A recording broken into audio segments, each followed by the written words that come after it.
भक्तवत्सल शरणागत वत्सल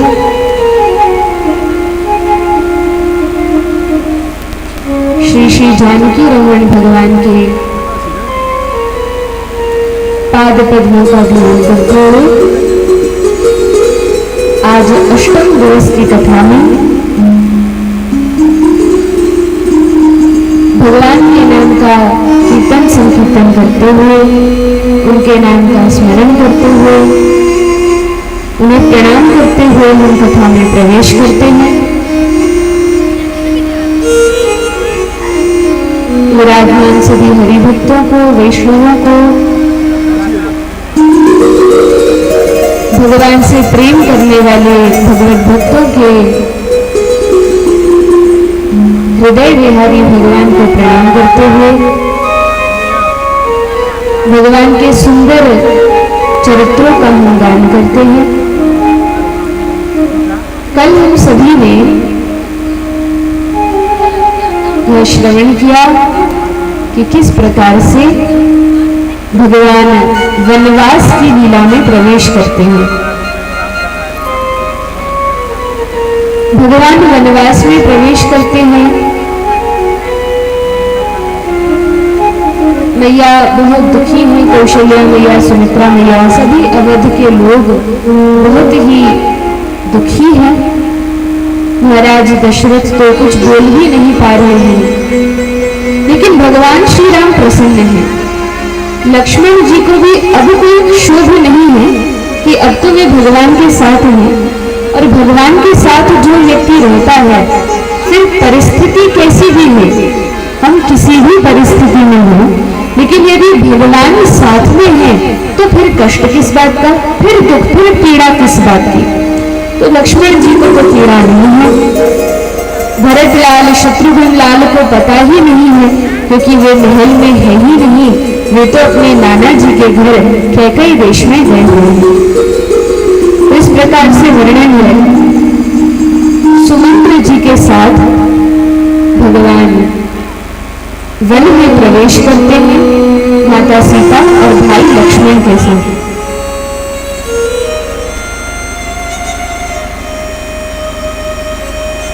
भगवान कई प्रकार से हमारी परीक्षा लेते हैं।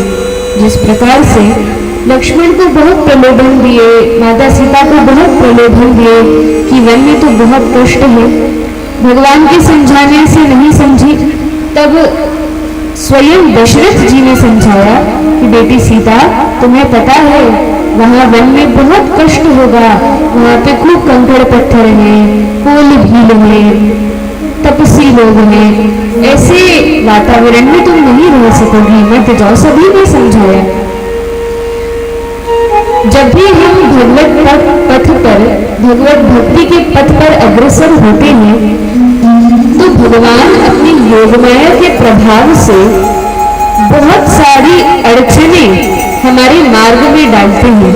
बहुत प्रकार से पहले हमें भटकाने का प्रयास किया जाता है। भगवान खुद बजाकर देखते हैं कि वास्तव में ये भक्त है कि नहीं, परीक्षाएं लेते हैं, और जितना श्रेष्ठ भक्त होता है उतनी ही कठिन उसकी परीक्षा भी होती है। एक बार एक गांव में व्यक्ति था जो बहुत ही निर्धन था, बहुत दरिद्र था, गरीब था। उसके कुछ मित्र थे, उन मित्रों ने बताया कि अरे भाई, तुम तो भगवान की भक्ति करते हो, लेकिन फिर भी निर्धन हो, एक काम करो, हमारे पास एक उपाय है। क्या उपाय है? तो कहा कि जैसे ही गांव के बाहर निकलोगे तो जो बड़ा सा शहर है, उस शहर में एक राजा रहता है, और वह राजा इतना प्रतापी है, इतना पुण्यवान है कि जो भी ब्राह्मण, कोई भी वैष्णव ब्राह्मण, भगवत भक्त ब्राह्मण उसके द्वार पर जाता है तो राजा उसकी सारी मनोकामनाएं पूर्ण करता है, कभी उसको खाली हाथ नहीं जाने देता। कोई गरीब से गरीब व्यक्ति भी उस राजा के द्वार पर जाए, लेकिन शर्त यह है कि जो भी राजा से कुछ मांगने जाए वह पवित्र वैष्णव भक्त होना चाहिए, भगवान का शुद्ध भक्त होना चाहिए। यदि शुद्ध नहीं है और भक्त नहीं है तो राजा फिर उसको दान नहीं देते। एक और बात बताई कि वह राजा कई प्रकार से परीक्षाएं लेते हैं, और उन परीक्षाओं में व्यक्ति को सफल होना पड़ता है। तो ये ब्राह्मण देवता थे, छोटे से गांव के, उन्होंने विचार किया मैं तो जन्म से ही बड़ा पवित्र हूँ, कभी कोई गलत आदतों में मैं नहीं पड़ा, कुछ गलत खान पान नहीं है, तो मैं राजा के पास अवश्य जाऊंगा, मैं तो वैष्णव हूँ, भक्त हूँ, मैं राजा के पास जाऊंगा और बताऊंगा कि देखिए महाराज मैं कितना निर्भर हूँ, कितना गरीब हूँ, आप मेरी कुछ सहायता कीजिए। मित्रों ने कहा हाँ भैया जाओ, अवश्य राजा तुम्हें कुछ ना कुछ दान देंगे। अभी ब्राह्मण चल पड़ा, लेकिन मित्रों ने पहले ही सावधान कर दिया था कि राजा केवल उसी व्यक्ति को दान देते हैं जो शुद्ध हो और भगवान का भक्त हो। केवल ऐसे ही व्यक्ति को राजा दान देते हैं और परीक्षा भी लेते हैं, सचमुच का भक्त है कि नहीं, तो उसके के लिए राजा परीक्षा भी लेते हैं। जो व्यक्ति परीक्षा में उत्तीर्ण हो जाता है वही केवल राजा के महल में प्रवेश कर सकता है। तो ब्राह्मण को तो बड़ा गर्व था, बड़ा स्वाभिमान था कि मुझसे अधिक ज्ञानी कौन होगा, चाहे जैसी परीक्षा ले लो मैं तो सफल हो जाऊंगा। तो वे ब्राह्मण चले, अब नंगे पैर थे, चलते गए, धूप प्यास सब सहन की, और जैसे तैसे राजा के महल के बाहर पहुंच गए। अब 2 दिन हो गए, कुछ खाया नहीं है, प्यास भी लगी है, भूख भी लगी है। फिर भी ब्राह्मण ने सोचा बस एक बार राजा को पता चल जाए कि मैं आया हूँ तो राजा मेरा स्वागत करेगा, फिर तो खाने पीने को सब देगा, फिर कुछ परेशानी नहीं रहेगी। बस एक बार किसी भी तरह से राजा से मिलना है। अब उस राजा के महल के 4 द्वार थे। अब ध्यान दीजिएगा, कितने द्वार थे राजा के महल के? 4 द्वार थे। तो यह ब्राह्मण देवता जैसे ही पहले द्वार पर गए तो पहले द्वार पर उन्होंने देखा कि कुछ लोग मांसाहार कर रहे थे, मांस खा रहे थे। तो ब्राह्मण देवता थे, ऊपर से वैष्णव और थे, भगवान के भक्त थे, रामचंद्र जी के भक्त थे। तो जैसे ही देखा कि पहले द्वार पर लोग बैठ के मांस मच्छी खा रहे हैं, कर ली और वहां से भाग गए। ये राम कैसे लोग, राजा इतना महान है, इतना गुणगान इस राजा का सुने हैं और इसके द्वार पर ऐसे लोग बैठे हैं जो मांस खाते हैं। बाहर निकल कर आ गया, लेकिन फिर सोचा राजा से तो मिलना है, द्वार यही है, जाना तो पड़ेगा। वैसे 4 द्वार थे पर इसको पता नहीं था। तो पहले द्वार पर गया, कहा भैया देखो हमें महाराज से मिलना है, आप लोग थोड़ा साइड हो जाओ, हमें जाने दो महाराज से मिलने के लिए। अब वे लोग तो द्वार पर बैठे थे रास्ता बंद करके। उन्होंने कहा नहीं, जब तक तुम हमारे साथ बैठकर ये मांस मच्छी नहीं खाओगे तब तक हम तुम्हें राजा के पास जाने नहीं देंगे। पहले हमारे साथ बैठकर भोजन करना पड़ेगा, तभी राजा के पास जाने देंगे। ब्राह्मण ने कहा अरे राम राम, ऐसा गलत कार्य मैं इस जीवन में कभी नहीं कर सकता, और वे वहां से चले गए। जब दूसरे द्वार पर गए, पता चला और भी द्वार में, दूसरे द्वार पर गए तो देखा कुछ लोग बैठकर कोई भी बातें नहीं करेंगे, ध्यानपूर्वक केवल कथा का श्रवण करेंगे। जैसे ही दूसरे द्वार पर गए,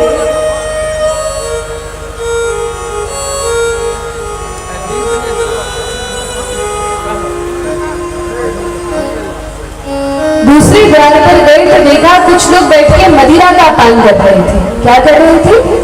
मदिरा का पान कर रहे थे, शराब पी रहे थे, नशा कर रहे थे।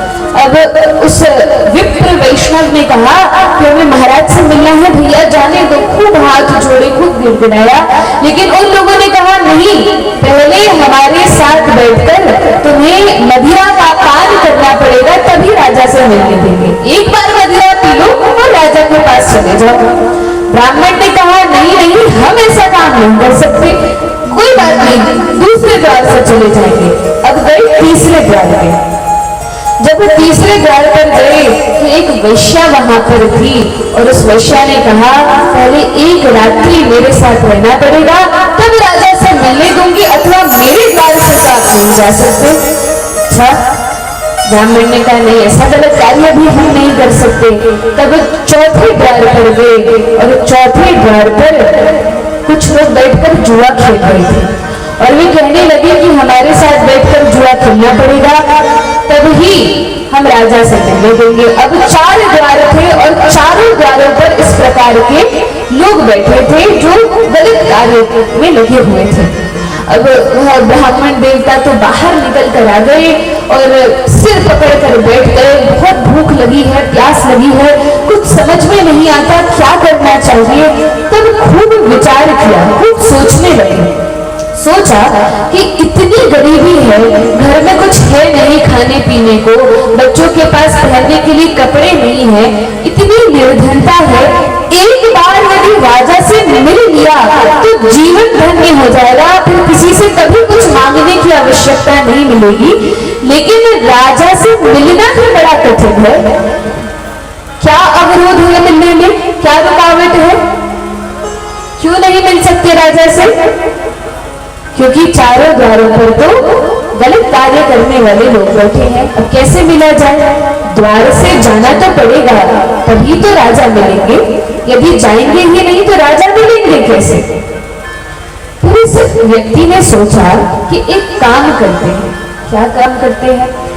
इन चारों पापों में, ये चार महान पाप हैं जो चारों द्वार पर थे, तो उस विप्र वैष्णव ने विचार किया कि इन चारों पापों में जो सबसे छोटा पाप है, वैसे तो कोई पाप छोटा बड़ा नहीं होता, ये हमारी बुद्धि का भ्रम है, फिर भी उस ब्राह्मण ने सोचा मांसाहार करने से अच्छा, मदिरा का पान करने से अच्छा और वेश्या का संग करने से तो अच्छा है कि मैं एक बार, ठीक है जीवन में आज तक कभी नहीं खेला, आगे भी नहीं खेलूंगा, लेकिन एक बार जुआ खेल लेता हूँ, उसमें बिगड़ेगा ही क्या? आखिर राजा से मिलन हो जाएगा, केवल एक बार की तो बात है। यदि नहीं खेलूंगा और खाली हाथ घर जाऊंगा तो बच्चे क्या कहेंगे, पत्नी क्या कहेगी, इतने दिन गए क्या मतलब हुआ, तो बदनामी होगी। इससे अच्छा जुआ खेलकर और राजा से मिलकर फिर घर जाऊंगा, ऐसा उसने विचार किया। अब जैसे ही रात्रि का समय हो गया, जुआ खेलने में लगा तो पूरी रात जुआ खेलते खेलते निकल गई, जानबूझकर इसको जिता दिया। अब जब जुआ खेला तो बहुत सारा धन आ गया, कहा कि चलो ठीक है तुम्हारे साथ जुआ खेल लिया, अभी तो हम जीत भी गए, अब तो राजा के पास जाने दो। उन लोगों ने कहा नहीं नहीं अब हम नहीं जाने देंगे, अब तुम दूसरे द्वार से जाओ, वहां से तुम्हें जाने दिया जा सकता है।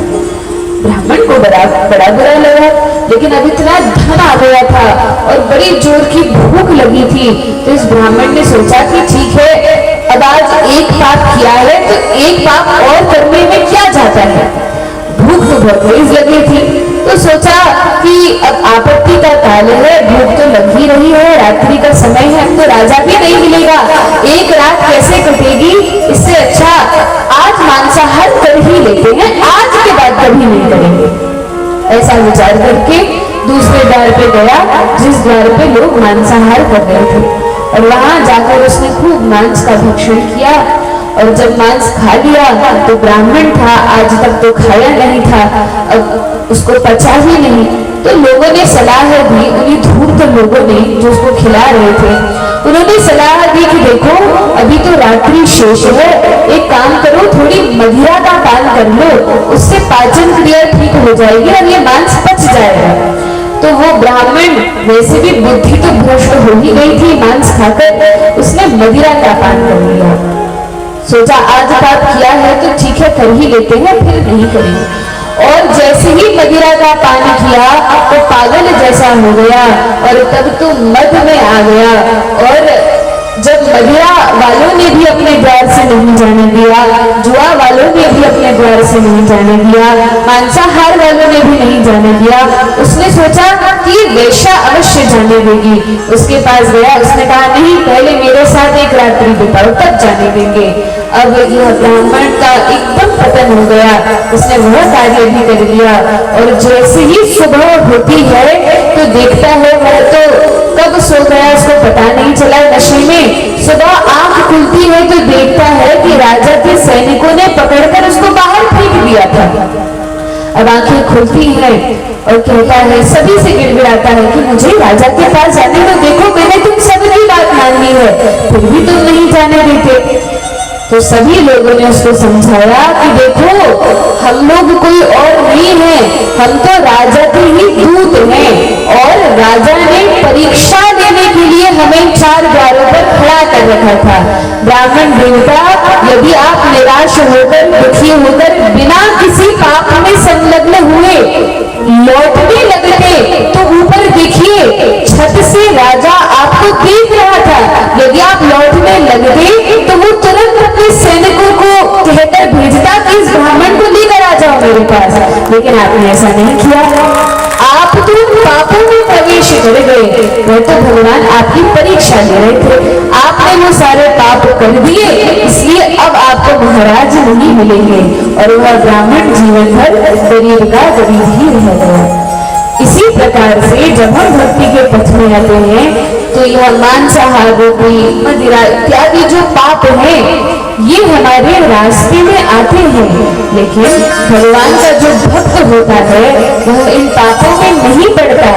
और यदि हम हैं, मान लीजिए अभी तक इनमें से कोई पाप करते आ रहे थे, हमें नहीं पता था कि नहीं करना चाहिए, अथवा पता था लेकिन कभी संकल्प नहीं किया, दृढ़ निश्चय नहीं किया, इतनी श्रद्धा उत्पन्न नहीं हुई, तो भगवान कहते हैं कोई बात नहीं, अभी भी अवसर है।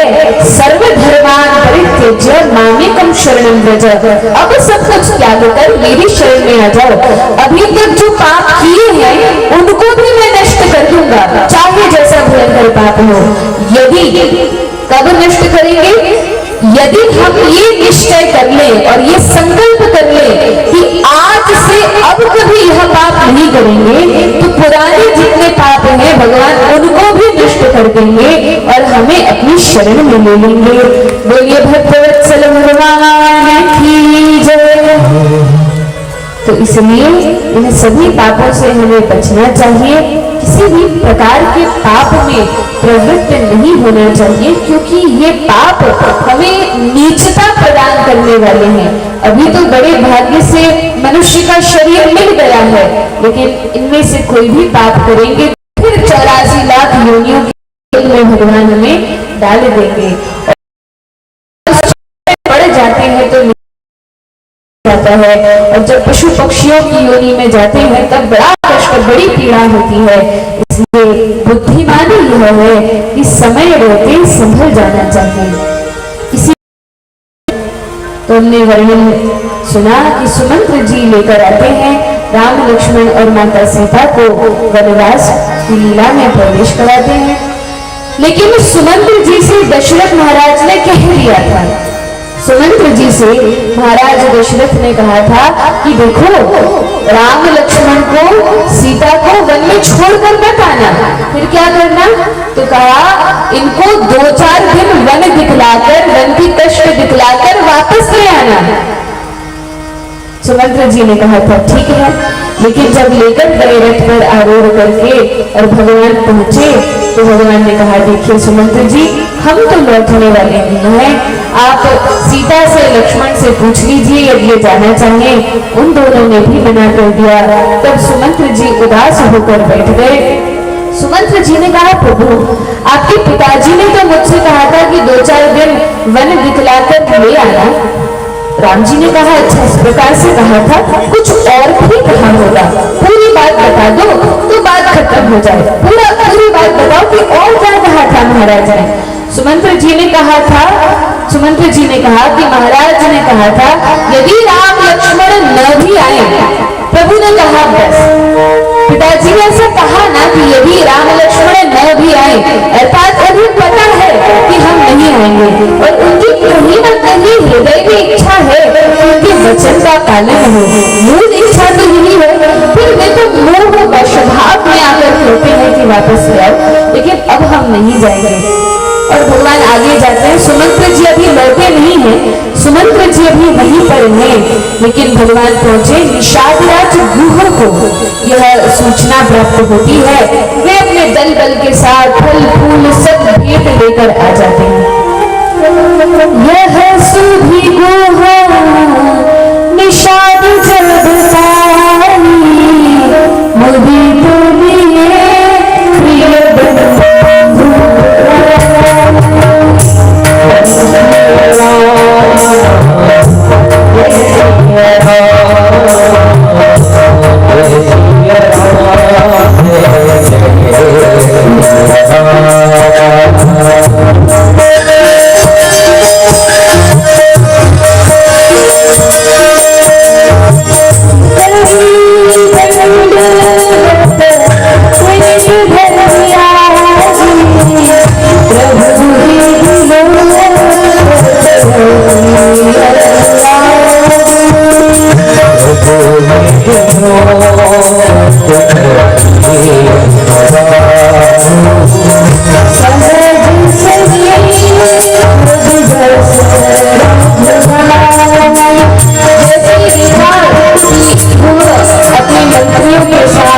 प्रजाजनों के साथ इतने प्रेम से भेंट लेकर आए हैं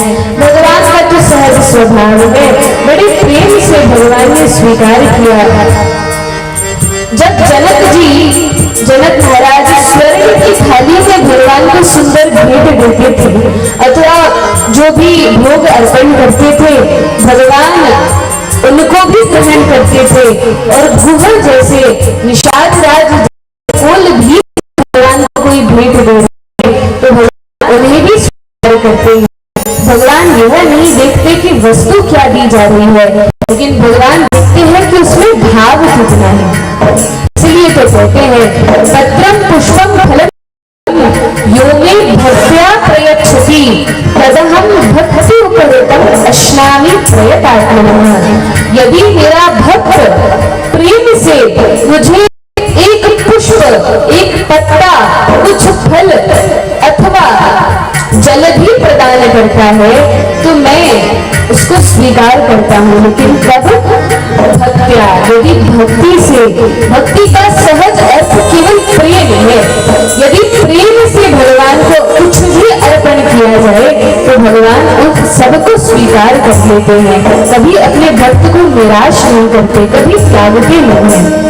इस प्रकार से वर्णन है। तब भगवान ने रात्रि वहीं विश्राम किया, गुरु ने पूरा प्रबंध कर दिया।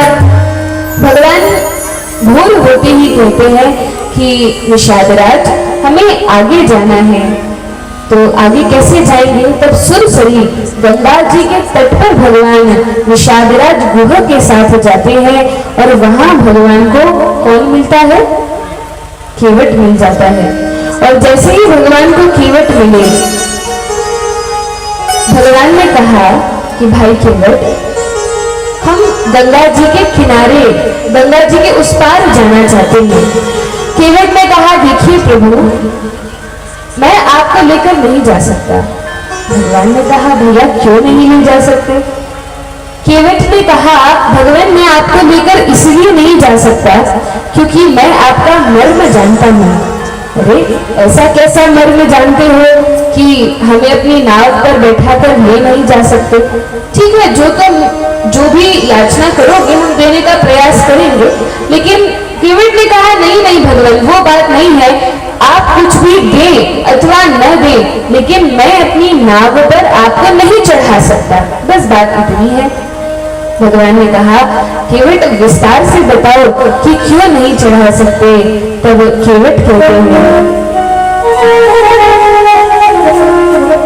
माधी नाव केवट वाना कभी तुम्हार मरम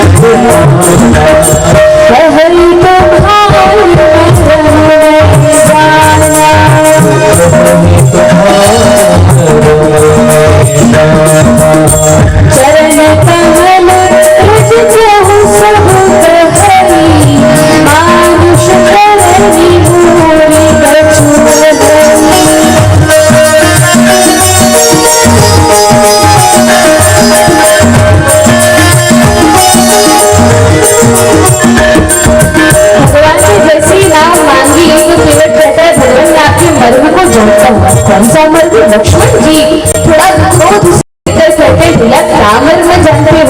केवट कहता है लक्ष्मण जी तो बताया था, आप ही तो जीवाचार्य है। भगवान के चरण कमलों का यही मर्म है कि जिसको छू लेते हैं उसका उद्धार कर देते हैं। अब बताइए भगवान के चरण कमलों की रज से, चरण कमलों का तो स्पर्श भी नहीं हुआ, केवल रज मात्र से पत्थर की शिला से नारी बन गई अहिल्या।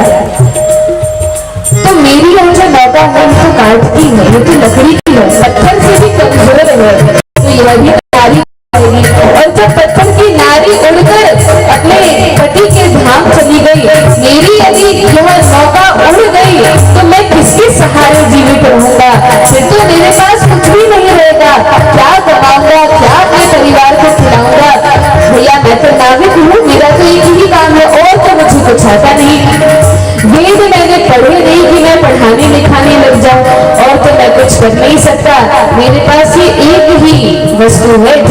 मेरे परिवार का पालन पोषण चलता है।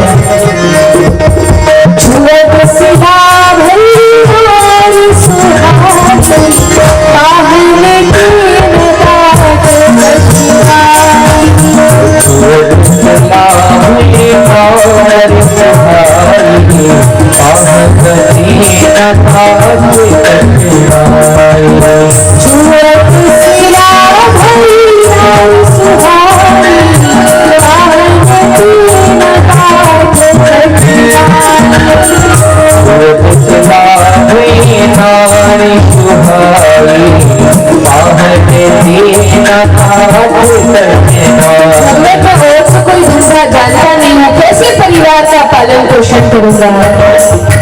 यही प्रतिपालन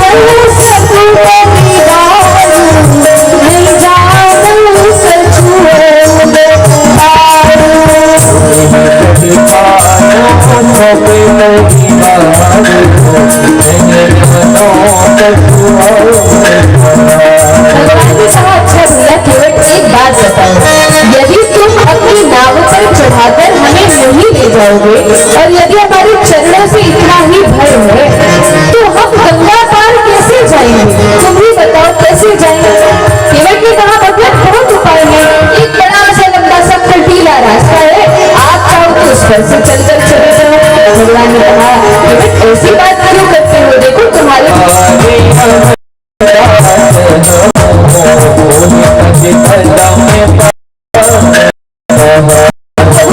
उपाय है, आप मुझे अपने चरण क्योंकि सबसे अधिक है आपके चरणों की और आप नंगे पाँव आए हैं, आपके चरणों में उसको मैं अच्छे से धो लूं और उसके बाद आप बैठ जाना, फिर मैं आपको गंगा पार जो प्रभु पार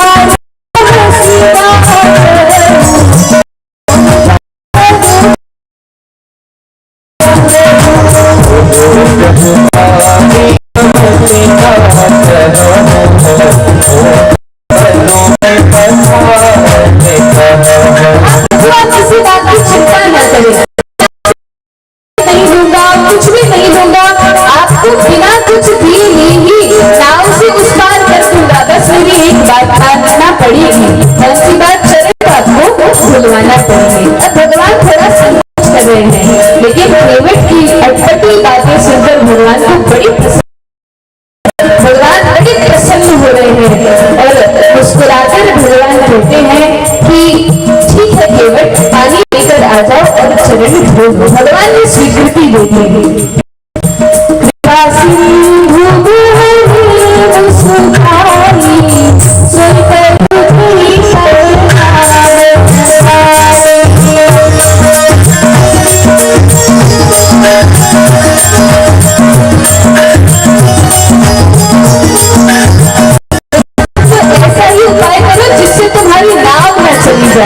ऐसा यदि हो सकता है तो ठीक है, चरण धोने से होगा तो चरण धोने कोई बात नहीं।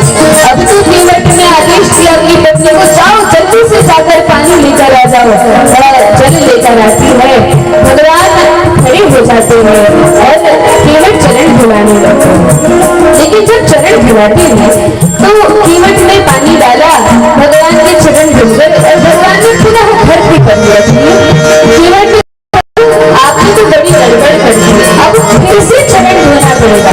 भगवान ने कहा अरे भैया क्या हुआ, अभी तो तुमने धोई, काम नहीं चला? कहा नहीं प्रभु, सारी दिक्कत तो चरणों में लगी हुई इस रज से है। देखिए यदि आपके पाँव गीले होंगे और आप उनको पुनः धरती पर रखेंगे तब तो धूल फिर से लग जाएगी, इसलिए प्रभु एक काम कीजिए, मेरे सिर पर अपने दोनों हाथ रख दीजिए, फिर क्या होगा, मेरे सिर को पकड़कर खड़े हो जाइए और मेरे पैरों के ऊपर अपना पैर रख दीजिए। जब मेरे वस्त्रों के ऊपर पैर रखेंगे तो धूल नहीं लग पाएगी और सीधे फिर नाव पर चढ़ जाइएगा। भगवान के इस बात को सुनकर और प्रसन्न हो गए, जिनका एक बार नाम लेने से व्यक्ति भव सागर से पार हो जाता है।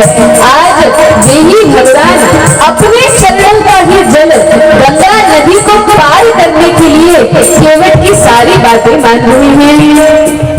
जा सुना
मेरे जल से प्रभु का पाद प्रक्षालन हो रहा है। माता गंगा भी बड़ी प्रसन्न है।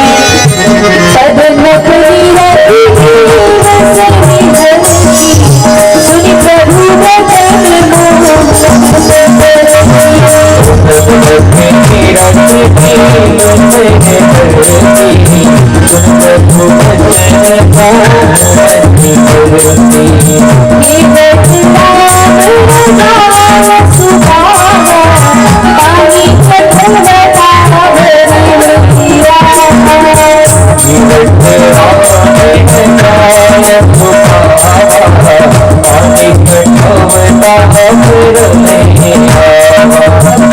बड़ा प्रसन्न हो गया, नाव पर आरूढ़ हुआ और नाव वर्णन है कि जिस समय प्रभु से इस प्रकार कह रहा था कि आपको चरणों में नहीं होगा, भगवान को इस प्रकार से वाद विवाद कर रहे थे, तो लक्ष्मण जी और सीता मैया को खड़े खड़े थोड़ा क्षोभ हो रहा था, थोड़े रुष्ट हो रहे थे। कैसा व्यक्ति है, प्रभु से इस प्रकार कहता है, हठ करता है, भाव अच्छा नहीं लगा। लेकिन तब केवट लक्ष्मण जी को देखकर मुस्कुरा रहे थे। मुस्कुरा क्यों रहे थे? क्योंकि यह जो केवट है, कहीं कहीं पर ऐसा वर्णन आता है कि पिछले जन्म में ये एक कछुआ थे। क्या थे? कछुआ थे।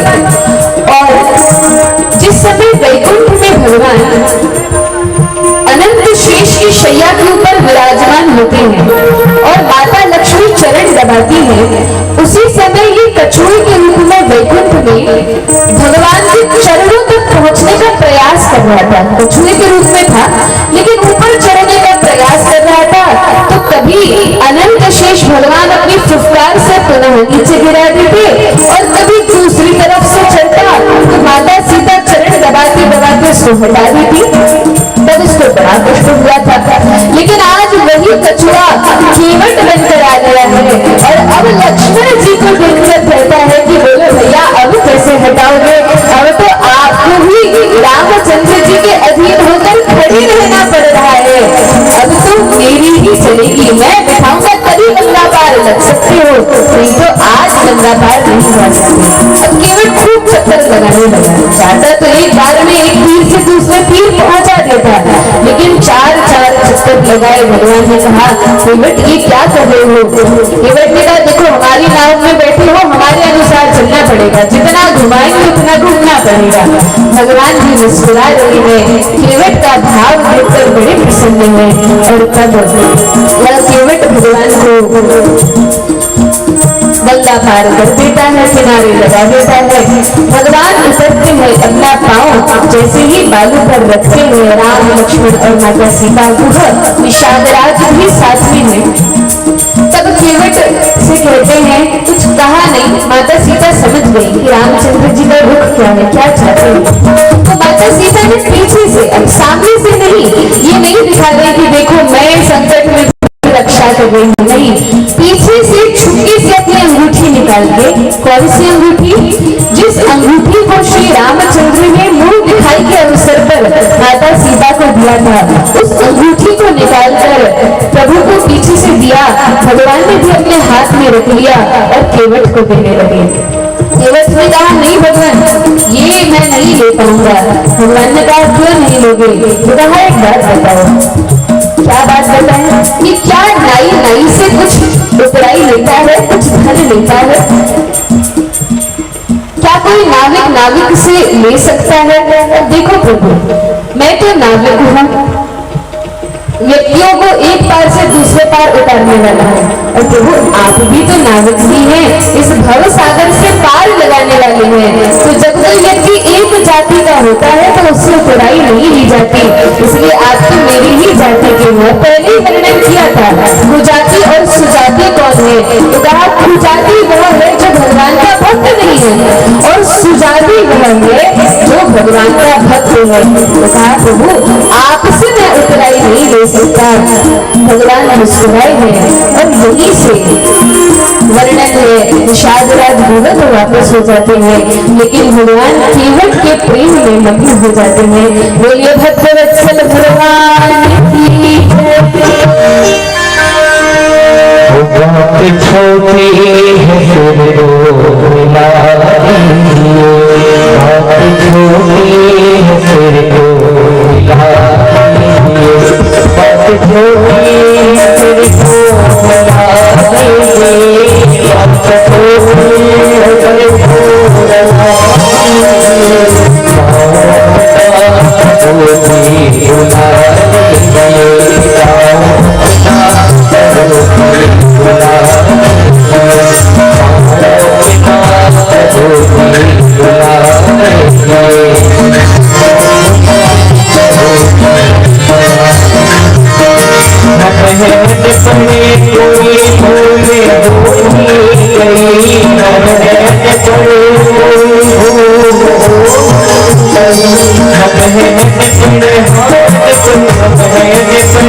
तुम्हें और कुछ नहीं चाहिए।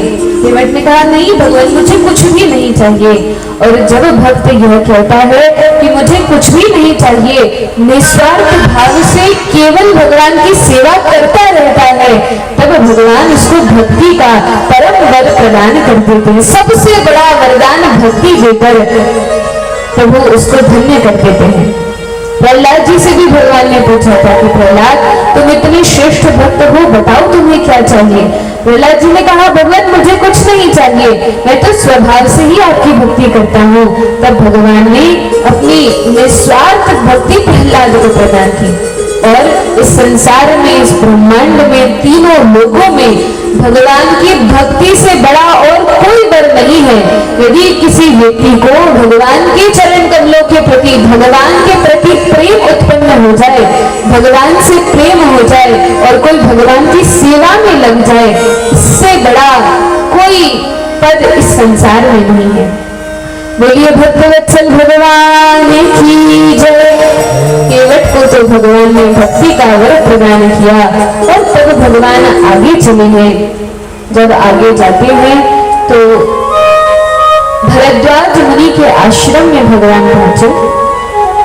भरद्वाज मुनि के आश्रम में पहुंचकर भगवान ने उनसे पूछा कि हे मुनिवर, आप बताइए हम कौन से मार्ग से जाएं, कहाँ जाएं, कैसे जाएं, आप इस प्रकार से बताइए।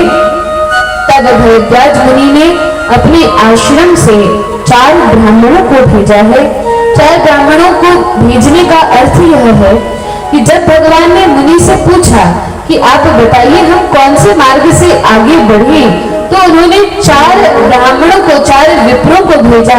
इसका आशय यह है कि जब भी हम आगे बढ़े, किसी मार्ग में जाएं, तो वेदों के ही मार्ग से, शास्त्रों के मार्ग से जाना चाहिए। शास्त्रों को छोड़कर हमें कभी नहीं चलना चाहिए। हमेशा अपने जीवन में शास्त्रों के अनुसार ही आगे बढ़ना चाहिए, क्योंकि भगवान कहते हैं तस्मात् छात्रं प्रमाणन्ते कार्य व्यवस्थितो यात्रा शास्त्र विधानोक्तम कर्म कर्तुम निहारसि। यदि हम शास्त्रों का मार्ग छोड़कर जैसा ग्रंथों में लिखा है उस प्रकार का आचरण न करके अन्य कोई आचरण करते हैं, तो उससे न तो इस जगत में कल्याण होता है, न ही परलोक में कल्याण होता है। इसलिए जब भगवान ने साधु से, भरद्वाज मुनि से मार्ग पूछा, तो उन्होंने 4 विप्रों को भेजकर यही आदेश दिया कि वेदों के मार्ग पर चलो। अब आगे बढ़े हैं तो वाल्मीकि जी के आश्रम में पहुंचते हैं। देखिए, वर्णन है कि भगवान 3 मुनियों से मुख्य रूप से मिलते हैं। सबसे पहले तो जब केवट का उद्धार करके, प्रसन्न करके, भक्ति का दान देकर भगवान आगे चले हैं, तो भरद्वाज मुनि मिले। उनसे भगवान ने पूछा, इन तीनों मुनियों से भगवान ने प्रश्न किए हैं। तो भरद्वाज जी से भगवान ने पूछा कि किस मार्ग से हम आगे बढ़े। फिर वाल्मीकि जी के आश्रम में जब पहुंचे, चित्रकूट के पास, तो वाल्मीकि जी से प्रश्न किया कि ऋषिवर, आप बताइए कि हम कहाँ रहें, कहाँ हम अपना निवास स्थान बनाएं। और फिर आगे की लीला में वर्णन है कि भगवान अगस्त्य ऋषि के पास पहुंचते हैं। जब दंडकारण्य के वनों में प्रवेश करते हैं, तब अगस्त्य ऋषि से भगवान ने मंत्रों की शिक्षा दी है। अस्त्र शस्त्र मंत्रों की शिक्षा भगवान ने दी है। तो भगवान जिस भी साधु के पास जाते हैं, उनसे कुछ प्रश्न पूछते हैं और उनकी फिर आज्ञा का पालन करते हैं। इस प्रकार से वर्णन है। अब भरद्वाज ऋषि के आश्रम से निकलकर भगवान ऋषि वाल्मीकि के आश्रम में माता सीता लक्ष्मण जी के साथ पहुंचे हैं। जैसे ही वाल्मीकि जी के आश्रम में गए, भगवान को बड़ा अच्छा लगा, बहुत प्रसन्न भगवान हुए हैं। और वाल्मीकि जी से भगवान ने जब प्रश्न किया कि प्रभु आप बताइए हम कहाँ रहे, तो यह तो वाल्मीकि जी ने बाद में बताया कि आप चित्रकूट में रहे पर्णकुटी बनाकर, लेकिन पहले यह बताया कि किस प्रकार से अपने भक्तों के हृदय में आप विराजमान हो। बड़ी सुंदर बात कही है, बड़ी सुंदर बात वाल्मीकि जी कहते हैं कि किस प्रकार से कहाँ कहाँ भगवान को निवास करना है। 14 स्थान बताए हैं। अब कौन से है वे 14 स्थान, तो वर्णन है। सुनहु राम अब कहानी केरा, जहाँ बसहु सिया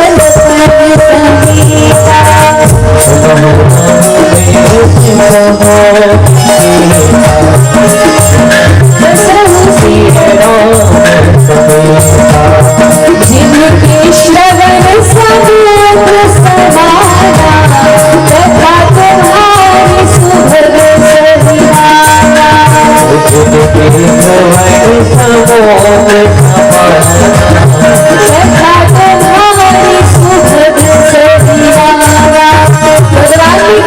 भगवान ने जब प्रश्न किया तो ऋषि वाल्मीकि ने कहा कि प्रभु आप उस स्थान पर रहिए जहाँ जो आपके भक्त हैं उनके कान किस प्रकार हैं।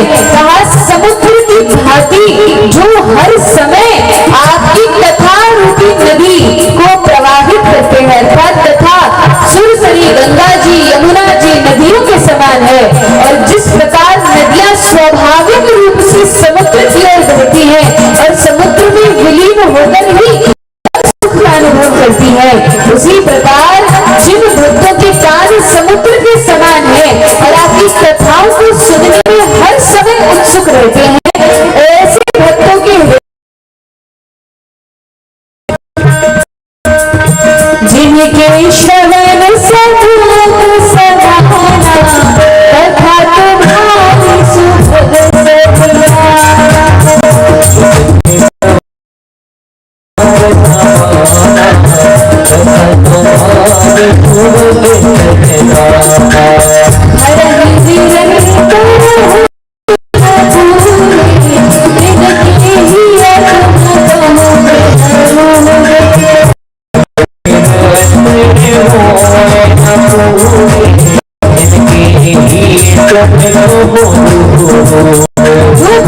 हर समय की कथा को सुनते हैं फिर भी कभी तृप्त नहीं होते, फिर भी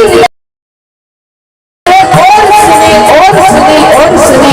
ऐसे भक्तों के हृदय देश में जाकर भक्त समय मेरी मत कथा वाचकम होती है। दूसरा या फिर मत कथा श्रवण करतम, लोग हर समय मेरी कथा को सुनने में लगे।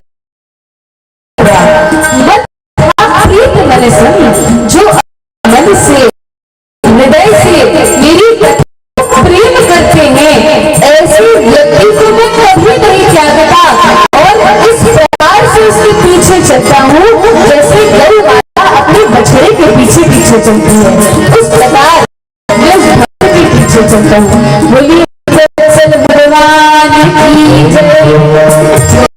भगवान कहते हैं ठीक है प्रभु, ऐसे भक्तों का हृदय मैं कभी नहीं त्यागूंगा। अब देखिए कल और शेष है, कल तो विश्राम दिवस है, लेकिन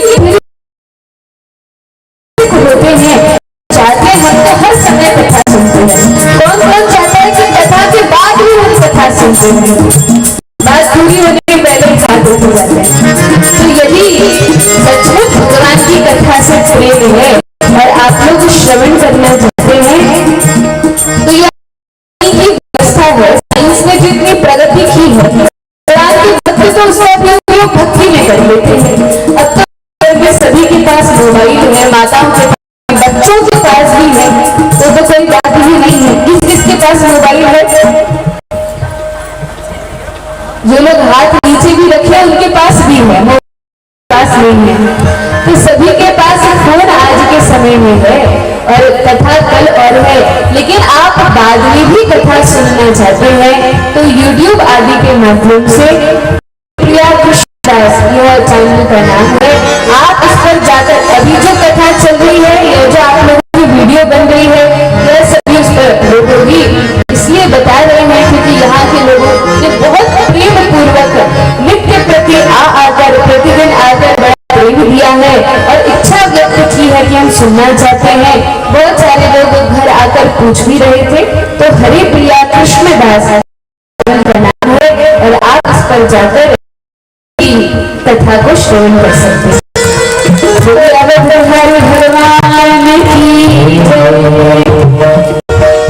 तो वैसे तो 14 स्थान बताए हैं कि जो अपनी आंखों से आपके दर्शन करता है, कानों से आपकी कथा को सुनता है, हृदय से आपका हाथों से आपकी सेवा करता है, चरणों से चलकर आपकी कथा में, आपके मंदिर में, आपके धामों को जाता है, ऐसे भक्तों के चरण, ऐसे भक्तों के हृदय देश में निवास कीजिए। प्रभु प्रसाद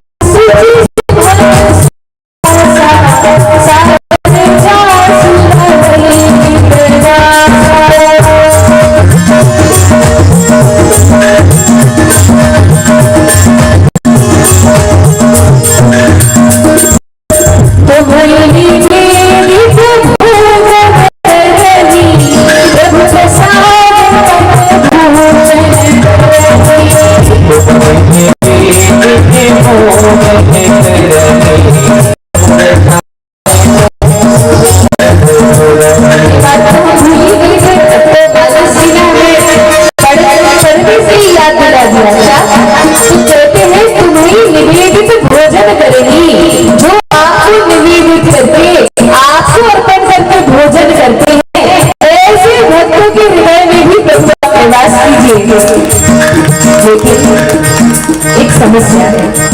क्या समस्या है कि भगवान को भोजन निवेदित तो कर दे, विधि तो सबको पता है ना, कैसे भोग लगाना है ये तो सब जानते हैं ना, कैसे लगाना है एक बार बता दीजिए। कल तो विश्राम है, कैसे लगाना है? तुलसी, हल्दी और महामंत्र, और फिर कैसे उतारना है भगवान को? हाँ, सभी को आता है। तो इस भगवान को उतारेंगे तो भगवान क्या आदि दिखाने के लिए, लेकिन यदि हमें नहीं दिखे तो कि भगवान ने नहीं खाया। इसका भी अर्थ यह है कि भगवान खाते हैं, लेकिन अभी हमें उतनी सरलता नहीं है, उतना भाव नहीं है कि हम अपनी आंखों से देख सके। अन्यथा भगवान चाहे तो वे तो अपनी आंखों से भोजन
निवास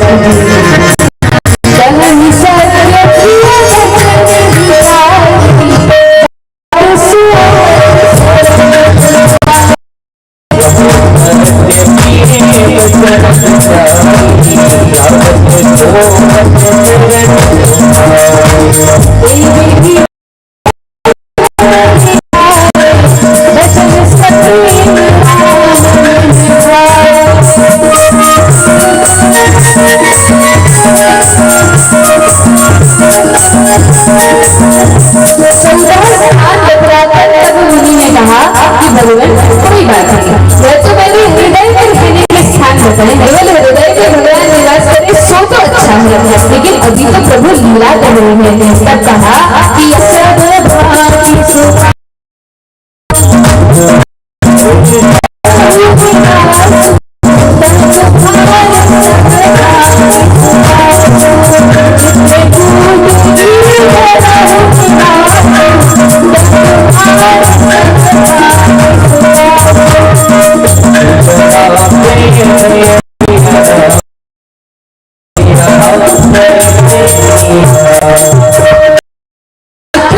भांति निराश करने लगे और देखिए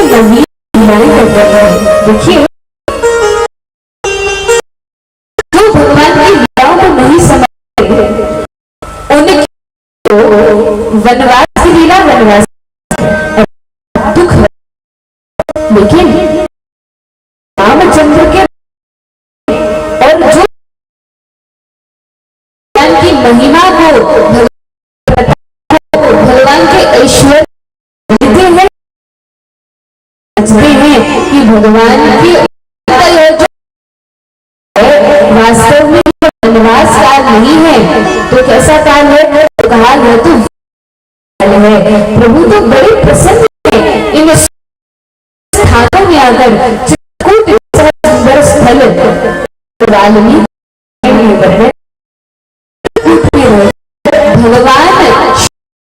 चंद्र ने 99 रात माता और माता सीता अपना विवाह करती है। तब भगवान ने कहा कि अब हो ही गया, तो यह जो रास है युग में चंद्र की तब इस रास को पूरा करेंगे। भगवान श्री चंद्र में तो एक महाराज, रामचंद्र ने 99 रास लीला में मिथिला की सीता को रामचंद्र ने कोई कष्ट नहीं दिया। रामचंद्र के साथ परम माता सीता प्रसन्नता आह्लादिनी शक्ति को भगवान देंगे, वे तो सबसे माता, लेकिन जानने की चेष्टा जब समझे तब तो दुख नहीं मिलेगा। बोलिए भद्रवत्सल भगवान की जय। फिर वर्णन है सुमंत को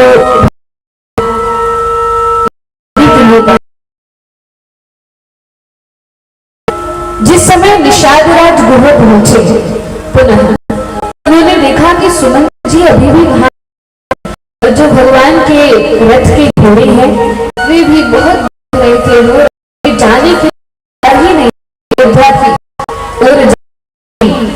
तैयार हो रहे थे। मंत्र जी को समझाया निषादराज ने कि आप जाइए, जाने से दशरथ को बना मिलेगा।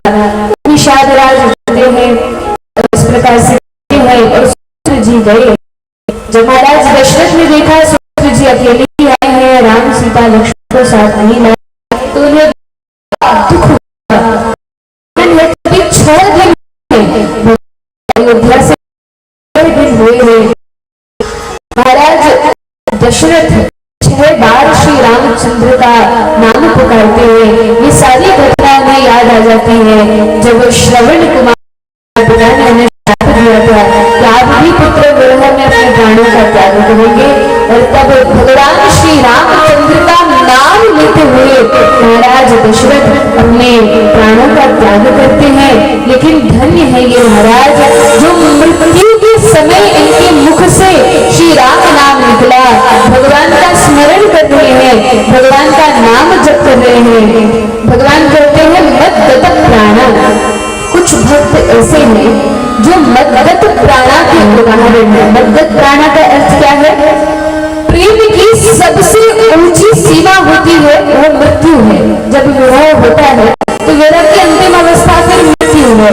तो जब महाराज दशरथ ने सुना कि रामचंद्र जी अयोध्या चले गए हैं और लौट कर भी नहीं आते, तो राम राम के विरह में उनके प्राण निकल जाते हैं।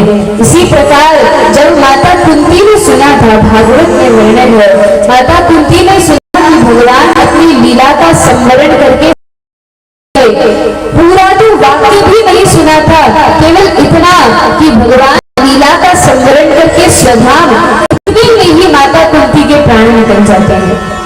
समय की अवधि बहुत कम है और कथाएं तो बहुत विस्तृत हैं, इसलिए अब एकदम संक्षेप में भगवान की लीलाओं कथाओं का गान करते हुए हम विश्राम की ओर जाएंगे, क्योंकि आज समय की सीमा निर्धारित है, 9 बजे तक करना है और कल कथा होगी। कल कथा का समय 2 से 5 निश्चित किया गया है, क्योंकि उसके बाद हमारी ट्रेन है, हमें रात्रि के समय 8 बजे के पहले ही निकलना होगा, इसलिए 2 से 5 कथा का समय रहेगा।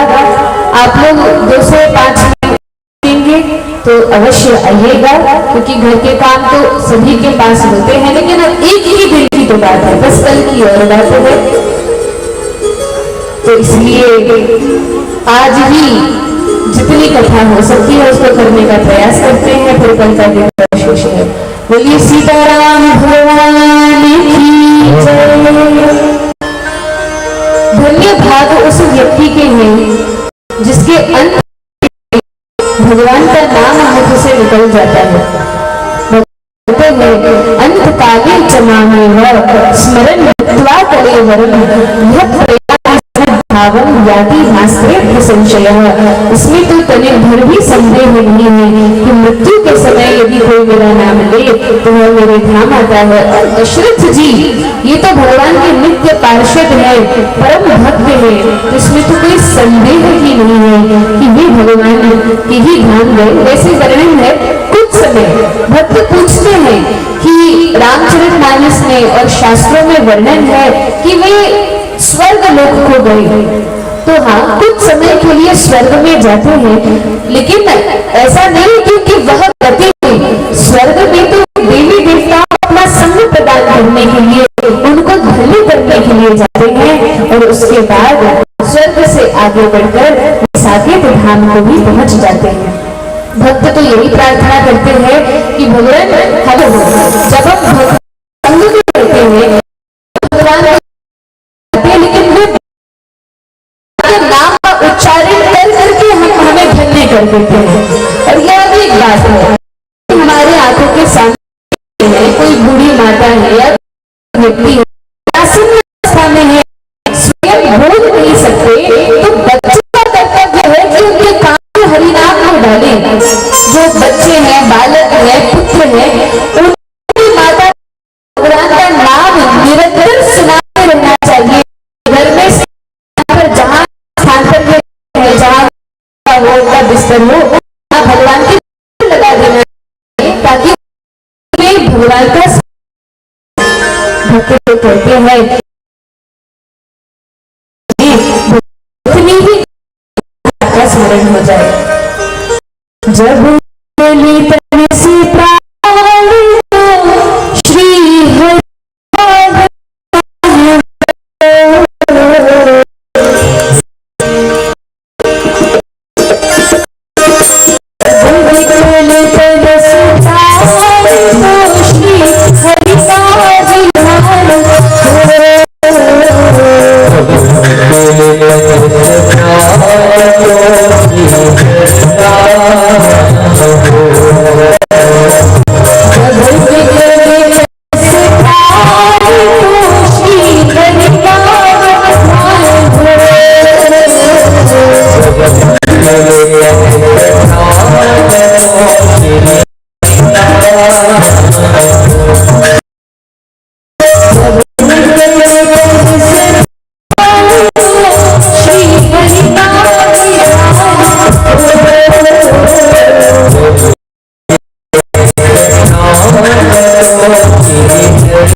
हरण करके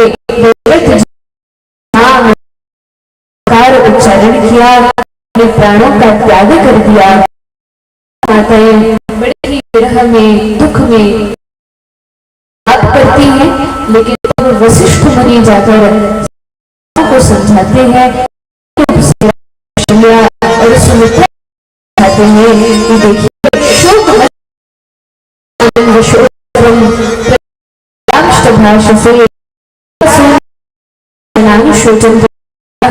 जिस व्यक्ति ने जन्म लिया है इसमें करने की और सामान्य व्यक्ति मरे बेचारे का क्या हुआ होगा, कहाँ गया होगा कि नहीं, लेकिन जब महापुरुष करते हैं तब वह सोचनीय बात नहीं होती, वह तो प्रसन्नता का अवसर होता है कि इस माया के बंधन से छूटकर, इस भव बंधन से छूटकर वे भक्त भगवान के धाम गए होंगे। इसलिए जब संत अपने देह का त्याग करते हैं या जो बड़े बड़े भगवत भक्त हैं वे अपनी देह का करते हैं, तब का तिरोधान उत्सव मनाया जाता है, तब उनके शरीर छोड़ने की इस लीला का भी उत्सव होता है। इसलिए आप लोग मत कीजिए। अब विडंबना ऐसी है कि दशरथ जी ने शरीर का तो और चार पुत्रों में से एक भी उनके पास नहीं है।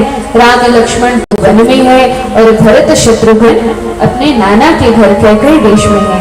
तब वशिष्ठ जी ने तुरंत उन्हें सूचना पहुंचाई और दूतों से कहा, देखो मार्ग में कहीं पर किसी भी व्यक्ति को मत कहना, किसी भी प्रकार की सूचना पहले नहीं पहुंचनी चाहिए कि दशरथ जी ने प्राण त्याग कर दिए।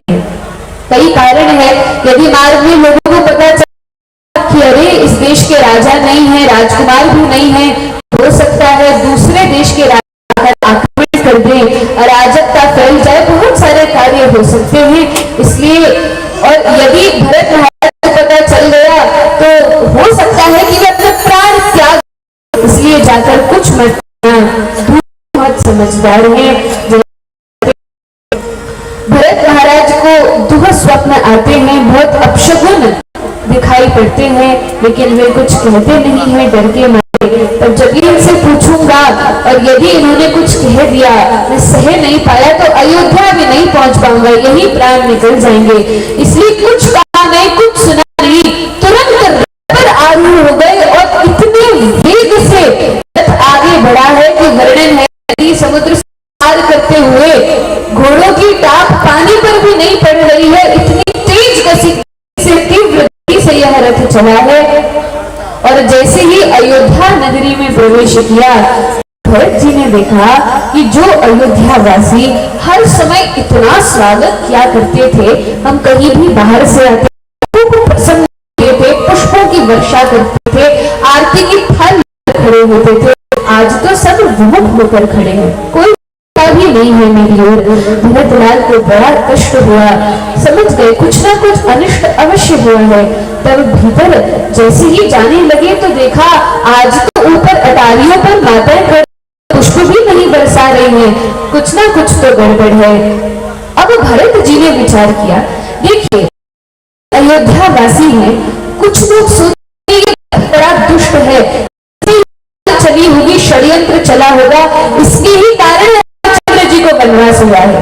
राम जी के प्रति है कि कुछ लोगों की बुद्धि इस प्रकार से बिगड़ गई, क्योंकि तो विश्वास करना भी कठिन हो गया। जो माता कैकेयी भगवान से इतना प्रेम करती थी, जब वे ही बदल गई तो फिर कोई बदलता है, इसलिए विश्वास टूट गया। लेकिन फिर दूसरे अयोध्या वासियों ने कहा, नहीं नहीं भैया इस प्रकार से मत कहो, भरत जी को भगवान श्री राम से अधिक प्रिय कोई नहीं है, भरत जी का इसमें कुछ हाथ नहीं है, उन्हें तो कुछ पता भी नहीं है। और अयोध्या में सारी माताएं होंगी, वहीं पर लक्ष्मण और माता सीता भी होंगी। ऐसा विचार कर लक्ष्मण जी सीधे अपने माता के कक्ष में जाने लगे। वहां पर प्रभु रामचंद्र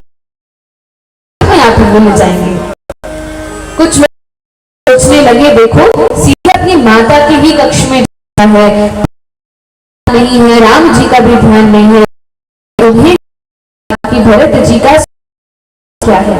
अब जैसे ही माता के कक्ष में पहुंचे तो भैया आरती की थाल खड़ी थी, आने के लिए विचार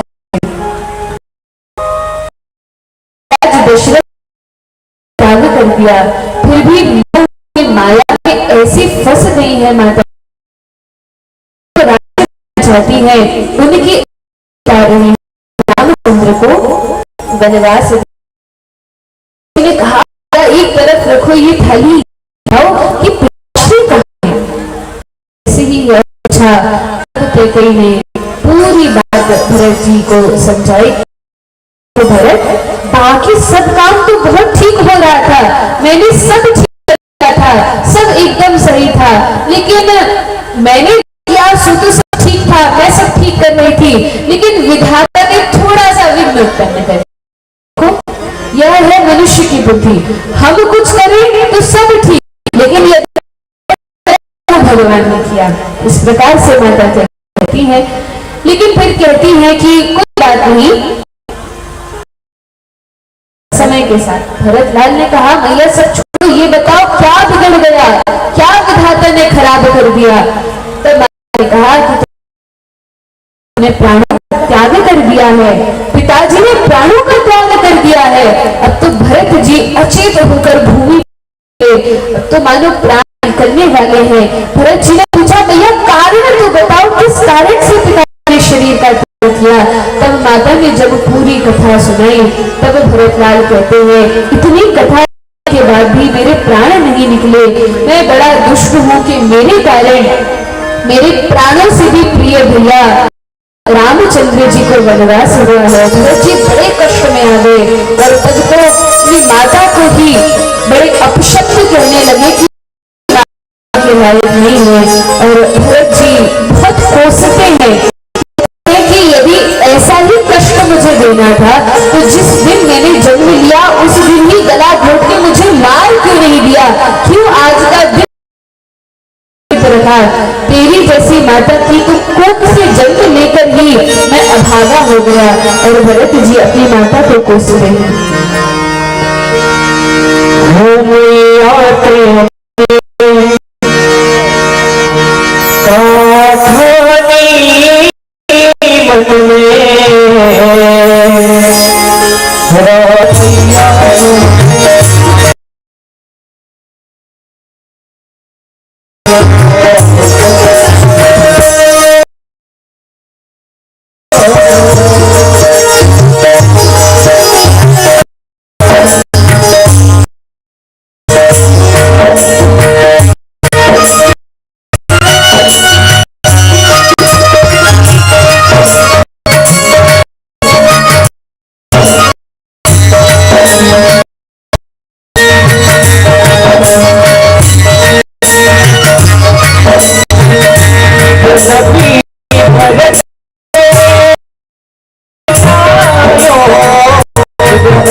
श्री रामचंद्र भगवान की जय, श्री भरतलाल की जय।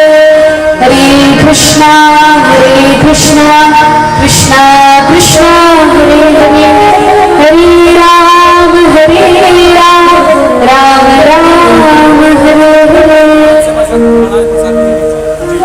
भरत जी को बड़े क्रोध में आ गए और कहा कि किस माता की कोख से मेरा जन्म हुआ है। तब बहुत विलाप करते हैं। सर्वप्रथम कौशल्या मैया के पास जाते हैं और अनेक प्रकार से उनको समझाते हैं कि देखो माता, तुम तो मुझ पर संदेह मत करना, क्योंकि अब तुम ही मेरी माता हो। मैंने अपनी माता का तो परित्याग कर दिया। जो लोग भगवान से विमुख होते हैं, चाहे वो माता पिता हो, गुरु हो, गुरु का त्याग किसने किया? कहा बलि महाराज ने गुरु शुक्राचार्य का त्याग किया था। मीराबाई ने अपने परिवार जनों का त्याग कर दिया था। भरत जी ने अपनी माता का त्याग कर दिया था। जो लोग भगवान से विमुख हो, भगवान के भक्त न हो और भक्ति में आते न हो, ऐसे लोगों का तो परित्याग करना ही श्रेष्ठ है। और तब भरत जी सभी सभासदों को समझाते हैं, गुरुदेव को, माताओं को, मंत्रियों को, अयोध्या वासियों को, सभी को समझाते हैं कि आप लोग चिंता मत कीजिए। भले ही मेरा जन्म कुमाता के गर्भ से हुआ है, लेकिन मुझे अपने भैया राम पर पूरा विश्वास है कि वे मुझे दीनहीन को त्यागेंगे नहीं, क्योंकि भगवान तो पतित पावन है। वे मेरी रक्षा अवश्य करेंगे, वे मेरी बात अवश्य मानेंगे। और तब अपने मधुर वचनों से सभी को समझाया। सभी को भरत जी की बात बड़ी अच्छी लगी और गुरुदेव ने कहा कि मैया ने कहा, माता कौशल्या ने कहा कि जो भरत लाल पर संदेह करते हैं उन्हें भगवान की भक्ति कभी प्राप्त नहीं हो सकती है। इसलिए भगवान के भक्तों पर कभी संदेह नहीं करना चाहिए, क्योंकि उनका तो अनुराग भगवान के चरण कमलों के प्रति होता है। तब भरत जी ने सभी को तैयार कर लिया। पालकी सजने लगी। माताएं पालकी पर बैठकर, गुरुदेव भी आगे आगे होकर, सभी अयोध्यावासी चलने के लिए तैयार हुए कि हम वन में जाकर रामचंद्र को मनाकर वापस लेकर आ जाएंगे। और वनवास का आदेश मिला ही है तो मैं वन में रह लूंगा। भरत जी कहते हैं मैं वन में रह लूंगा, लेकिन रामचंद्र को वापस लेकर आ जाएंगे। ऐसी भावना से सभी लोग चलते हैं। हृदय में थोड़ा विश्वास होता है, थोड़ी उमंग की, आशा की किरण होती है। लेकिन जब पहुंचते हैं तो सभी जानते हैं गुरुदेव ने, माताओं ने, भरत जी ने अनेक अनेक प्रकार से समझाया, लेकिन रामचंद्र अपने वचन पर दृढ़ है। जो संकल्प एक बार कर लिया है उस पर दृढ़ है और अपने पिता के वचनों नहीं चाहते। तो भरत जी जब किसी प्रकार से नहीं माने, कहा मैं तो राज्य करूंगा नहीं, तब भगवान की चरण पादुका अपने सिर पर पकड़ाकर और भरत जी अयोध्या की ओर वापस आए हैं। ऐसा नहीं है कि भरत जी ने स्वयं राज्य किया, भगवान की दोनों पादुकाओं को, एक को रामचंद्र समझकर और एक पादुका को माता सीता समझकर सिंहासन पर चरण पादुकाओं को प्रतिष्ठित कर दिया। और तब कहा कि ये ही राजा और रानी है, मैं तो इनका सेवक हूँ, सेवक की भांति ही मैं राज्य का पालन करूंगा। और यही सेवक का भाव रखकर भरत जी शासन संभालने लगे। लेकिन वे तो महल में भी नहीं रहते। उन्होंने देखा कि भगवान धरती पर सोते हैं, तो भरत जी ने धरती में भी गड्ढा खोद दिया कि भगवान जिस धरातल पर सोते हैं मैं उससे भी नीचे सोऊंगा। और उस गड्ढे में जाकर भरत जी शयन करते हैं, दिन भर राजकाज का कार्य करते हैं, रात्रि भर भगवान का स्मरण करके रोते हैं। 14 वर्ष भरत जी के भी इस प्रकार व्यतीत हुए हैं। आगे की कथा का कल हम सभी लोग श्रवण पान करेंगे। जितनी रघुनाथ जी की इच्छा होगी वहां तक हमारी गाड़ी आगे बढ़ जाएगी और हरि अनंत हरि कथा अनंता पूर्ण तो कभी हो नहीं सकती है। बोलिए सियावर रामचंद्र भगवान की जय।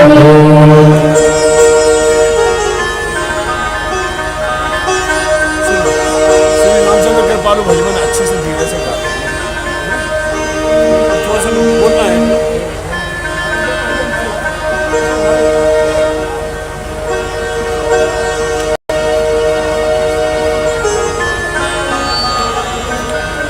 बोलिए सियापति रामचंद्र भगवान की, उमापति महादेव की, पवन सुत हनुमान की, समस्त संत महात्माओं की।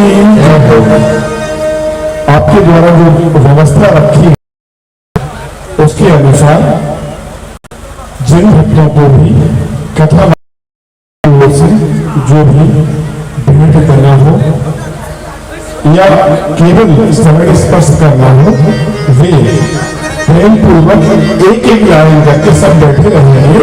अभी कथा और आरती बातें होगी, एक एक नियमित पुष्प से आरती करके वो अपने आसन से उठकर और इस आसन पर बैठ जाएंगे ताकि आप लोगों को चरण स्पर्श करने का अवसर प्राप्त हो सके। शास्त्रों के अनुसार हम किसी के पैर छूना चाहते हैं तो हाथों से हाथ मतलब पैरों से हाथ लगाकर नहीं छूना चाहिए, ऐसा शास्त्रों का विधान है। जब हम किसी के पैर छूते हैं तो धरती मां से दूर से धरती मां के पैर छूना चाहिए। तो उसका फायदा यह होता है कि जिस व्यक्ति के हम पैर छूना चाहते हैं उसके भी पैर पढ़ा जाते हैं। धरती माता गौ माता के स्वरूप में है, गौ माता के भी पैर पढ़ा जाते हैं, धरती माता के भी पैर पढ़ा जाते हैं। और जिस व्यक्ति को हम देख रहे हैं उसके अंदर विराजमान सीताराम जी के भी पैर पढ़ा जाते हैं। इसलिए पैर छूकर नहीं करना चाहिए। तो सभी माताओं से बंधुओं से अनुरोध है कि पैर दूर से पढ़ेंगे और सब अपने स्थान पर बैठे रहेंगे और कोई नहीं उठेगा। केवल एक एक लाइन की माताएं उठेंगी और तुरंत रुकना नहीं है, वहां पर पैर छूना है, लक्ष्मण देव देना है, फूल पुष्प वो देकर अपने स्थान पर बैठ जाना है। सभी को नहीं उठना है। जय सीताराम।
आगरा संगति से रुपये में कल्याण से कल्याण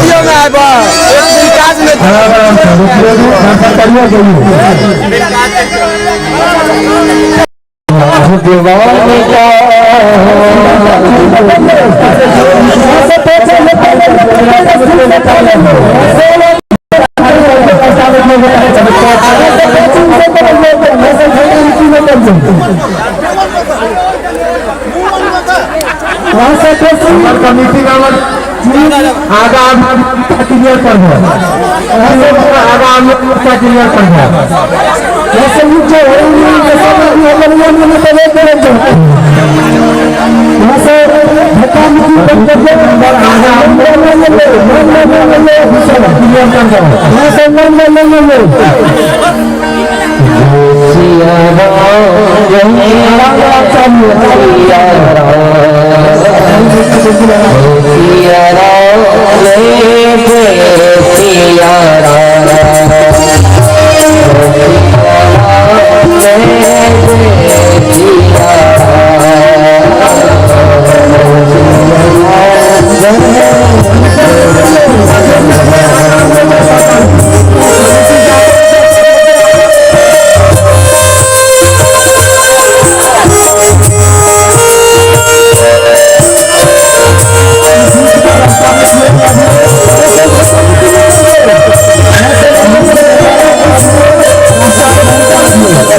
कमिटी के बाकी सदस्य इटली गेट पर आओ जल्दी से।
Ritmi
Thank you.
समिति लगा पाचा मुझे भी कहता था कि बच्चा को शिक्षा में मारता है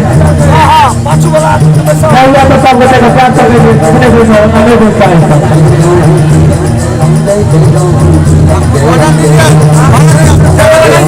होली का गीत ना ना लास्ट में अरे पहले एक भजन भजन भजन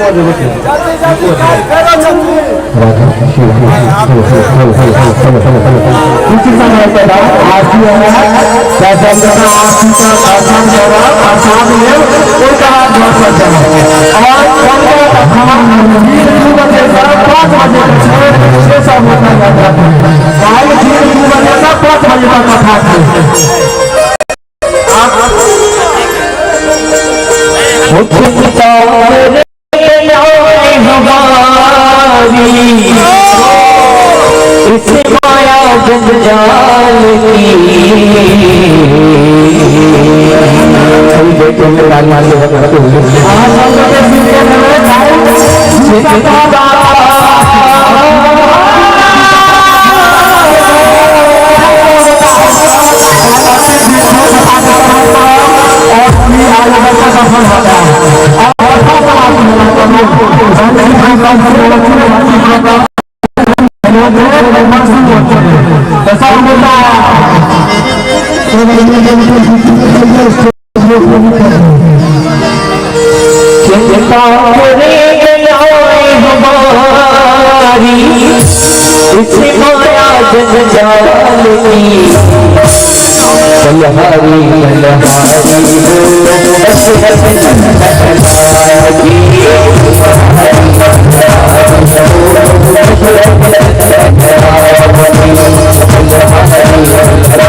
जन्म दिया है अच्छे बदली को देगा जिस मालिक ने जन्म दिया है सरे ढकने को छत्र भी देगा खबर हमारी लेगा सरे ढकने को छत्र भी देगा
रामचंद्र की जय हो।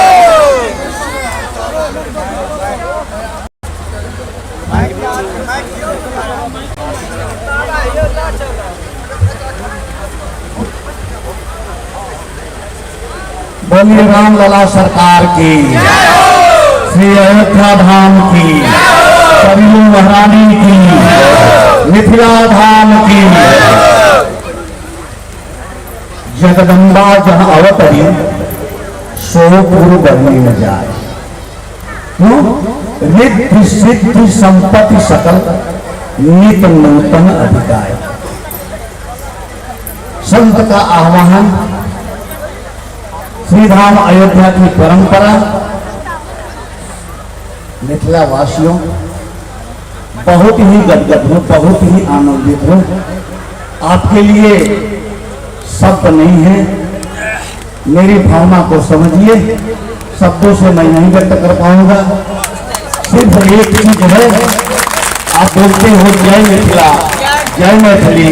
हम अवध धाम वाले आज इस दृश्य को देख करके हमारी लाज आपने रख ली, हमारी बात आपने रख ली। जो स्वागत सत्कार एक जमाने में विदेह राज ने किया होगा हम लोगों का, अतिथियों का, बेटी का आपने वही किया। बहुत बहुत आनंद लगा। धन्यवाद के शब्द नहीं है, लेकिन जब हम नत हो जाते हैं, अति प्रसन्न हो जाते हैं, तो हमारे अवध धाम में एक ही परंपरा है, उसी के माध्यम से हम आपको धन्यवाद दे रहे हैं, स्वीकार करिएगा। बोलिए श्री रामचंद्र की।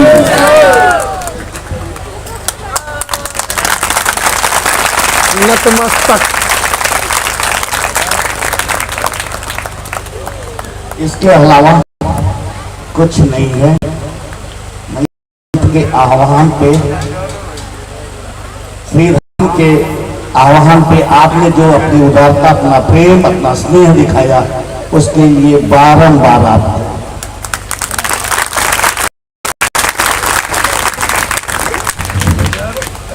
जय जय श्री सीताराम।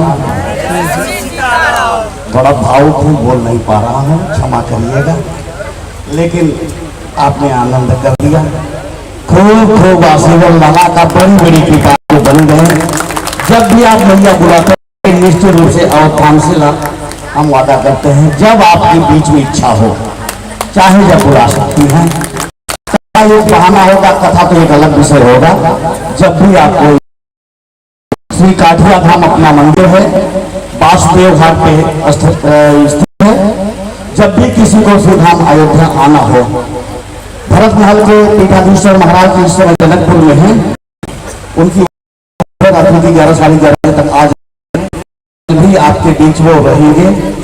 भरत महल से वो निमंत्रण देंगे आपको, श्री काठिया धाम से हम आपको आमंत्रित करते हैं। कहेगा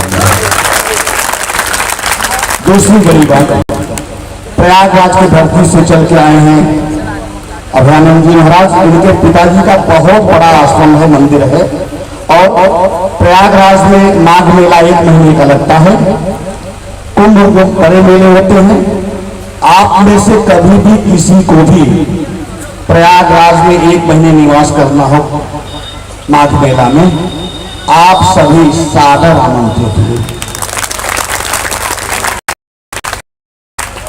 जिन लोगों को अयोध्या धाम आने में दिक्कत हो, समझ न पाए, हमारा पता भूल जाए, कैसे आए, कहाँ जाए, सबसे सरल बात आपको बता दें। श्री राम जन्मभूमि जाने के लिए जैसे आप मंदिर के लिए जाएंगे तो पुलिस वाले पहला बैरिकेडिंग, जहां आपकी तलाशी चेकिंग लेते हैं, जिसके आगे आपका एक भी वस्तु नहीं जा पाएगा, पहला जो बैरिकेडिंग है वही हमारा भरत महल है। रामलला सरकार रामकोट में ही मेरा है, तो इतना पता तो आपको हमेशा याद रहेगा। हम बार बार इसलिए कह रहे हैं कि हम आपके धरती से जुड़ गए हैं, तो आप भी आइए ना लाला के धाम। एक बात हमारे पूज्य महाराज जी कह रहे थे, भरत महल के पीठाधीश्वर है तो लाला, कि महाराज जिस वेश भाषा में अयोध्या धाम में संत रूप में देखते हैं, आपको तो लग ही नहीं रहा कि आपका गांव है कि आप भी अतिथि बन के आए हैं। आपका स्नेह, आपका प्रेम जमीन से जोड़ दिया है भैया। शब्दों में हम क्या बोल सकते हैं। देखिए हमारे अयोध्या धाम में एक विधान है, आपके यहाँ नहीं है, हवन का कार्यक्रम होता है नहीं होता है पता नहीं मालूम, लेकिन हम जब भी कोई बड़ा आयोजन करते हैं, धार्मिक आयोजन करते हैं, क्योंकि हमारे लाला का जन्म ही अग्नि के जरूर से हुआ है, तो अग्नि देवता को हम हमेशा अपने साथ रखते हैं, अपनी हर पूजा में सम्मिलित करते हैं। तो इस मानस का भी, राम कथा का भी हवन होगा। हवन के बारे में कल आपको जानकारी दे दी जाएगी। सामग्री ज्यादा लेके आना नहीं है, सामग्री यही उपलब्ध हो जाएगा, थोड़ा बहुत आप लेके आ जाएंगे तो अच्छी बात है। हवन करवाया जाएगा। हवन की अग्नि जो प्रज्वलित होती है उसको हम 24 घंटे तक छोड़ते नहीं, तो बाकी अपने जो भी मेहमान आए हुए हैं इनकी विदाई कल होगी। हम आपके बीच में 24 घंटे रहेंगे, जब तक अग्नि जी की प्रज्वलन से 24 घंटे तक। इसके बाद से जो है, क्योंकि कथा विश्राम की ओर चल रहा है, आनंद ही आनंद है। हृदय की बात आप समझ लीजिएगा, शब्दों में मत कहवाइए, है ही नहीं तो कहेगा क्या। बस ये समझो कि संत और फकीरों के बीच में झोली होती है नैया, आपने इतना भर दिया कि उठा नहीं पा रहे हैं। तो यदि आप लोगों की अनुमति हो तो रामायण भगवान की आरती रह गई है। आरती के बाद फिर जय जय सीताराम। बोले श्यावर रामचंद्र की, संजय महारानी की, मिथिलावत धाम की, आज के आनंद की, आज के स्वागत सत्कार की। जय जय श्री सीताराम।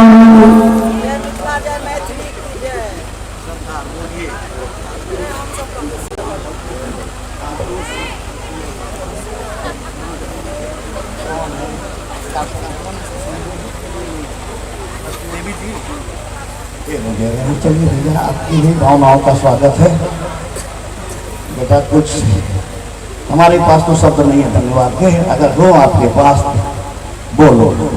बोलो सियावर रामचंद्र की, सियावर रामचंद्र भगवान की जय। सर्वप्रथम तो आपको पता ही है कि हम क्या बोलेंगे, इसलिए हाथ उठाकर हरे कृष्णा कृष्ण कृष्ण हरे हरे, हरे राम राम राम हरे हरे। मेरी ये प्रसन्नता का विषय है कि इतने दिनों तक बड़ी शांति से बैठकर, सभ्यता से, शीलता से, शिष्टाचार से बैठकर आप सभी लोगों ने इतने भाव से कथा का श्रवण पान किया है। मुझमें तो इतनी कोई योग्यता नहीं है कि रामचंद्र के गुणों का, कलाओं का और उनकी की लीलाओं का वर्णन कर सकूं, लेकिन इस मैथिली धाम की ही महिमा है, इस राज्य की ही महिमा है कि यहाँ इस धाम में आने के बाद भगवान ने जैसी कृपा की, जैसी प्रेरणा दी, जानकी जी ने जो मुख से निकलवा दिया सो कथा के रूप में हमने कह दिया, और आप सभी को प्रिय लगा, पसंद आया, आपके हृदय को अच्छा लगा, यही हमारी सफलता है। जैसा कि मैंने पहले भी कहा था कि क्योंकि श्री जानकी रघुनाथ जी माता पिता के समान हैं और जानकी जी की यह भूमि है, तो यह तो हमारे ननिहाल जैसा है, क्योंकि अभी हमारी आयु भी बहुत अधिक नहीं है, 19 वर्ष की है, तो यह तो ननिहाल के जैसा है। और यह समझिए कि हम अपने नाना जी के घर, अपने मामा जी के घर यहाँ पर आए हैं, और वैसा ही प्रेम आप सभी लोगों से हमें प्राप्त भी हुआ है। और अब तो क्योंकि संबंध बन गया है, इसलिए प्रार्थना है कि आप लोग जैसे अपने बच्चों की मंगल कामना हम भगवान से करते हैं, ऐसे ही हमारे लिए श्री जानकी रघुनाथ जी से प्रार्थना करें कि हम जीवन भर भगवान की भक्ति में अपने परिवार, समाज, मित्रों सबके साथ लगे रहें और भगवान की भक्ति को कभी भी किसी भी जन्म में न छोड़ें। ये श्यावर रामचंद्र भगवान की जय।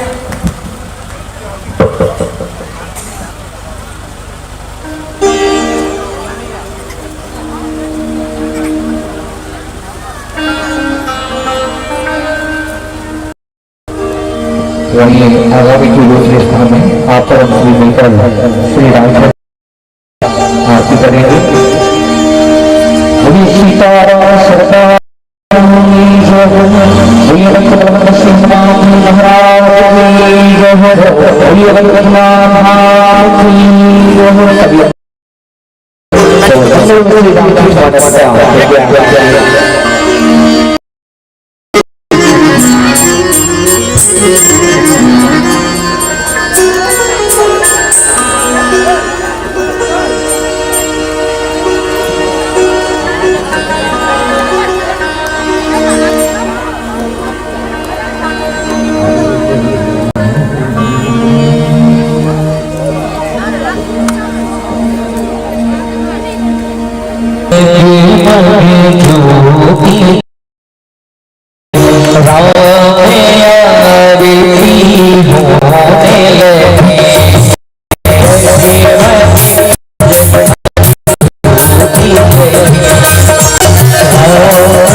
पुष्टि देवा विवंदनम